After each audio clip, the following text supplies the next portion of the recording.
عالسلامة. عسلامة، شنو أحوالكم؟ إن شاء الله تكونوا الناس كل بألف خير وصحة جيدة. رجعت معكم اليوم فيديو جديد كما تشوفوا. اليوم نشارك معكم كيف العادة دبارة كاملة متاع عيد رمضان باش تكون دبارة النهار الثالث إن شاء الله. في الدبارة متاعي لليوم باش نعمل شوربة كروفيت. باش ناخذ هكا شوية كروفيت نقليهم مع شوية بصل في شوية زيت. اني ديما نستعمل زيت زيتونة، بالطبيعة انتم استعملوا زيت اللي تحبوا عليه. حطيت معاهم شوية هريسة شايحة وقليتهم شوية هكا على الغاز. من بعد باش نزيد عليهم لهنية سنينات متاع ثوم مقطعين ونخليهم يتقلاو بالباهي.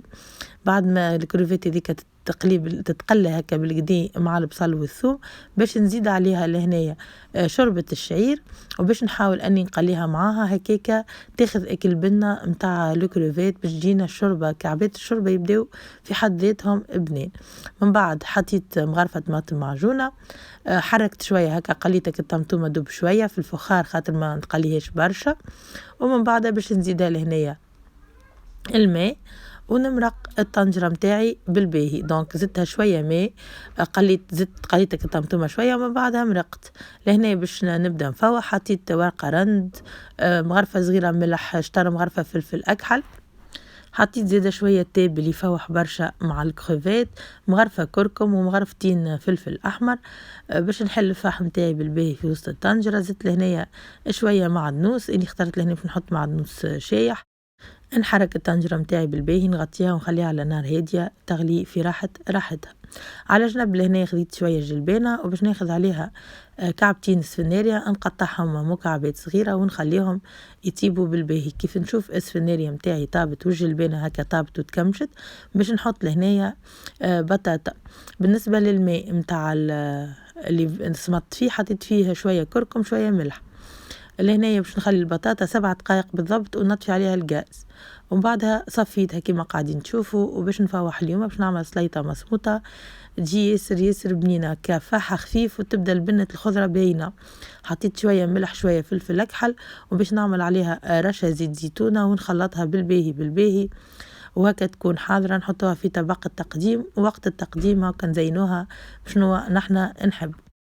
تهنينا على الشوربة وتهنينا على السليطة. اليوم باش نمشيو نحضروا البلا برينسيبال في اخر لحظة هكا قبل شقة الفطر بسويعة من زمان، هي والبريك باش نحضروهم في ساعة.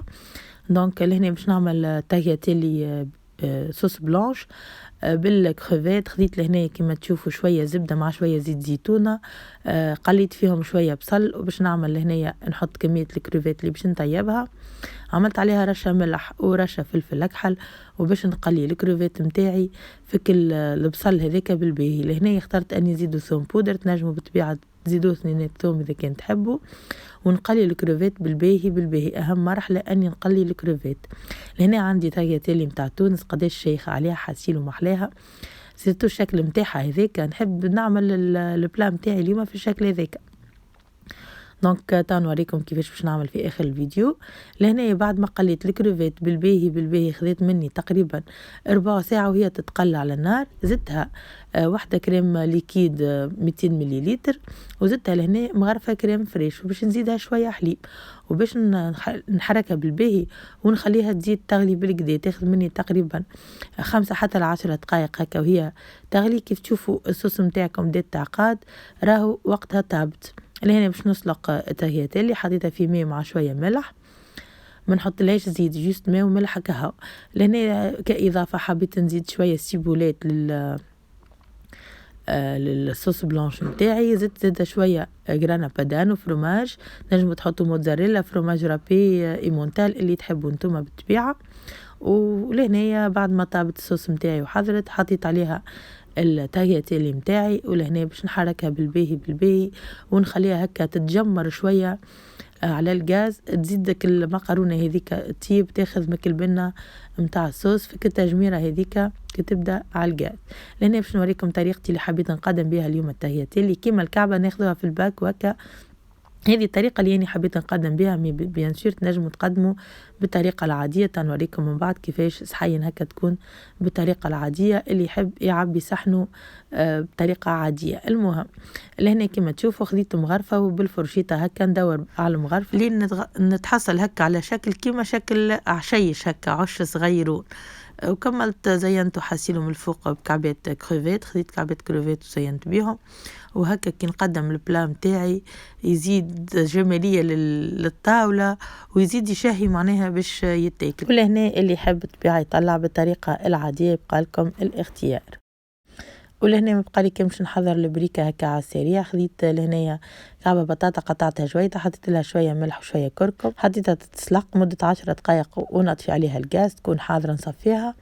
ذبلت لهنايا شوية بصل وشوية معدنوس مع شوية ماء، زدتهم البطاطا بعد ما تسلقت، حطيت لها شوية تون شوية فروماج رابي باش نخلطها بالباهي، وباش نزيد لها العظم الني. بالنسبة للخليط متاعي اني يستحق لي 5 عظمات، هكا عينكم ميزانكم. الخليط ما لازمش يكون عاقد برشا وما لازمش يكون زاده جيري برشا. خديت كعبات الملصوقة متاعي عبيتهم بالحشو، وباش نقلي كعبات البريك نحمرهم على الجهتين ياخذوا تحميرة هكا مزيانة، ونطلعوهم ونحطوهم يستقطروا بالطبيعة بالباهي باش ما يبقاش فيهم بالزيت. وبهكا يكونوا البريكات متاعنا لليوم حضروا. الشوربة متاعنا زاد حضرت جات نودكم ونشهيكم، جات ياسر بنينة هكا عاقدة وماخذة حقها حسيلو في الطياب. وكعبات الكروفيت كيف سرتو أنها طيبة في الفخار. الله بنا على بنا نودكم ونشهيكم. اللمسات الأخيرة على السليطة متاعي حطيت لها لهنايا رشة معدنوس، عملت لها شوية تون كعيب عظم مسلوقة شوية كبار اللي تحبوا انتوما زينوا حسيلو يزيدها بنا على بنا ويزيدها كما نقولوا نحنا العين تاكل قبل الفم. ولهنايا التهياتالي متاعي بعد ما حضرت حسيلو زادة جات بنينة على الاخر. ستو الصغار يحبوا حاجات كما هكا ماكلة تكون خفيفة وشايحة. بهكا نكون وصلت معكم الفيديو، شاركت معكم اليوم الطاولة الرمضانية رقم 3، إن شاء الله تكون عجبتكم. وتو ما بقالي باش نقول لكم كان شهية طيبة الناس كل نتلاقى معكم في فيديوهات أخرين ووصفات أخرين، وبسلامة. شهية طيبة.